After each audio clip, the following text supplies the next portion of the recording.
Namaste.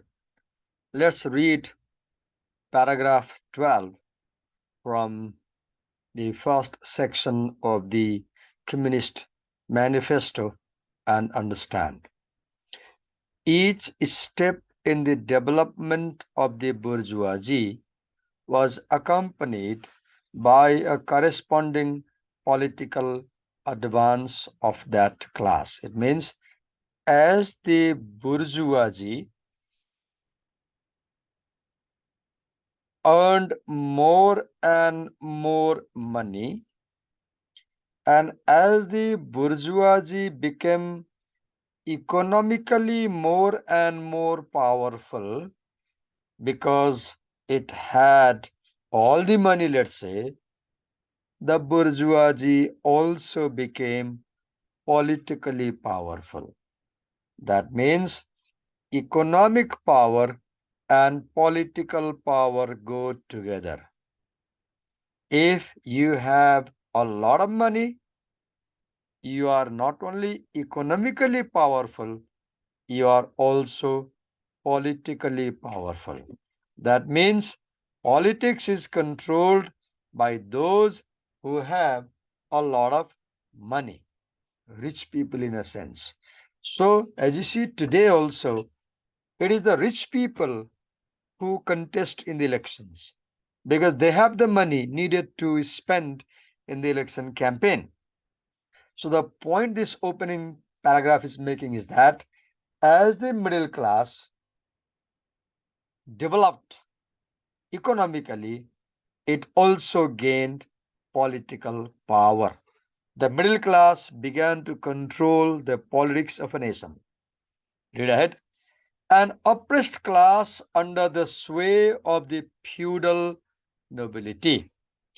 When there was a feudal system in the ancient time, the bourgeoisie, which was then the class of the serfs or the slaves, that was an oppressed class.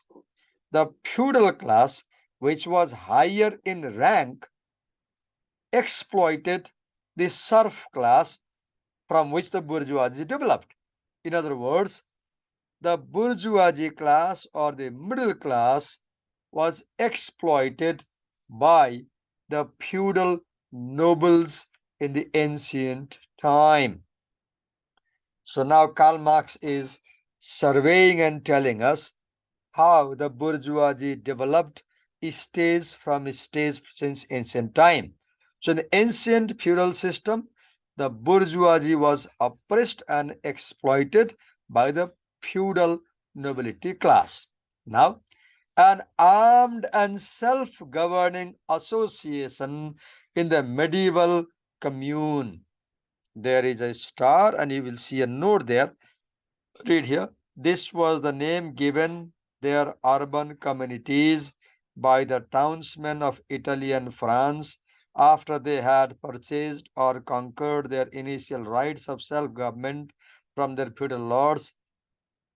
Commune was the name taken in France by the nascent towns even before they had conquered from their feudal lords and masters local self-government and political rights as the third state.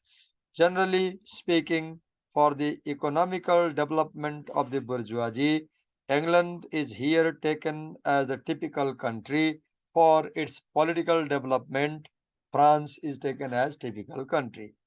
So the bourgeoisie had the middle class had economic development in England, and the middle class had political development in France. Let's come back to the line we were reading earlier.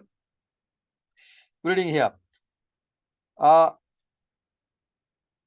an armed and self-governing association in the medieval commune. In the medieval times, the middle class developed as an urban community in the towns. I repeat, the, the bourgeoisie or the middle class developed as urban community. By community it means the urban community in the town like in Italy and France. And this middle class was armed.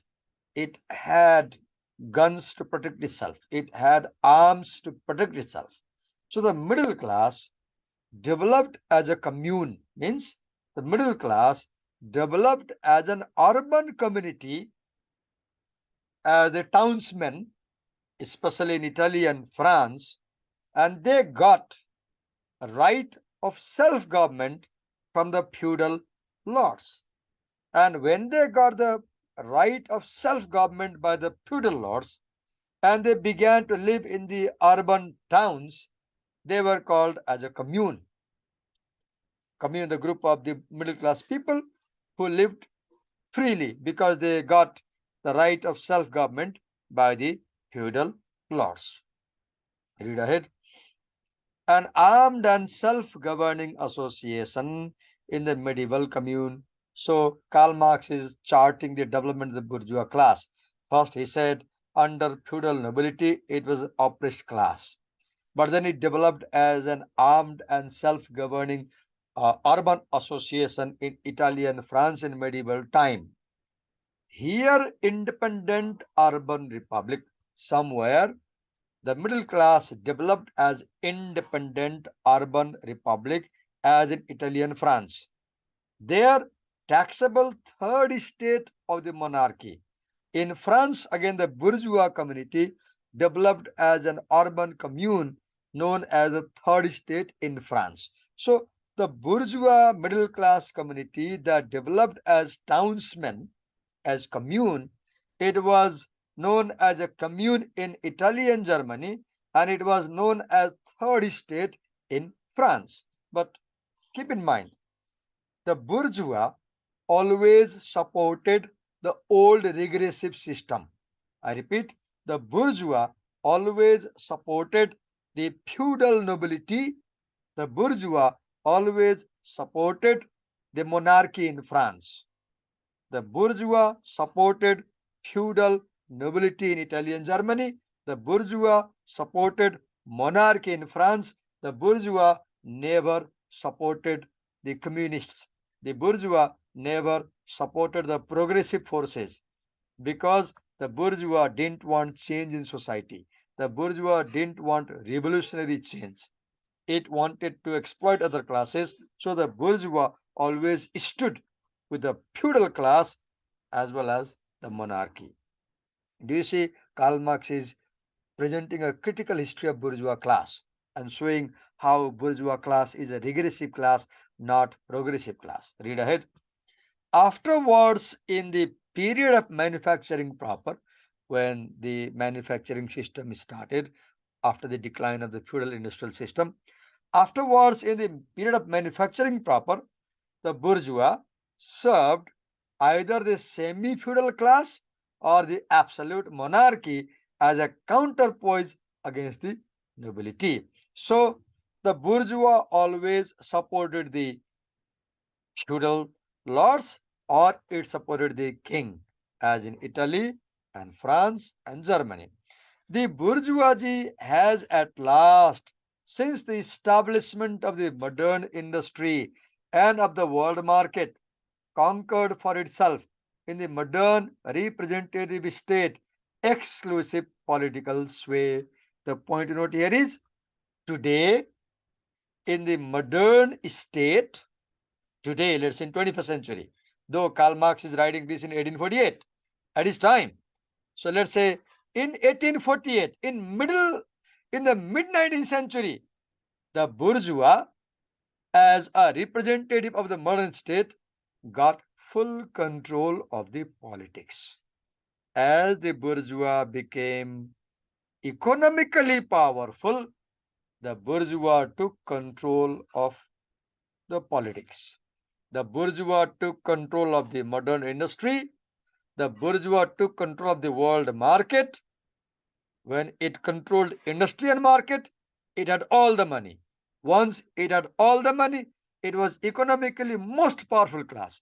Once the bourgeois became economically most powerful class, it became politically most powerful class. Even today, do you see who controls politics in Nepal?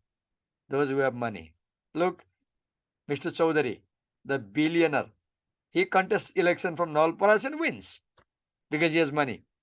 I don't know if he has one. My point is, I'm not going for a person. My point is, even Pachanda says that you can't contest an election for MP if you don't have 100 million rupees. You must have 3 million at least for a war member.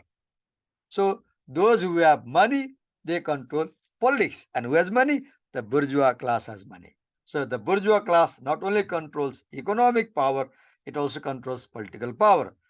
Now the last sentence is very powerful in this paragraph 12. Very important. Pay attention. The executive of modern state means the council of ministers, the cabinet.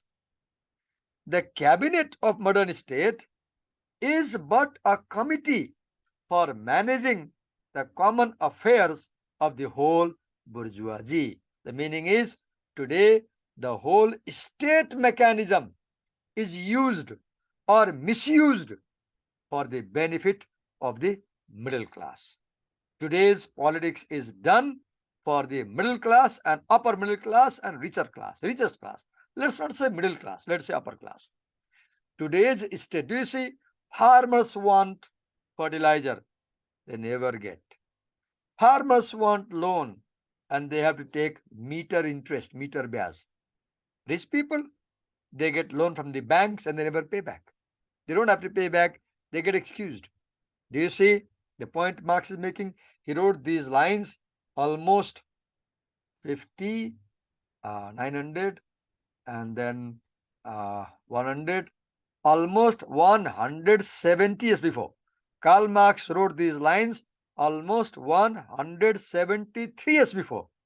And these lines are so true even in 2023. He says that the executive of the modern state means today's cabinet, today's cabinet, today's state is but what?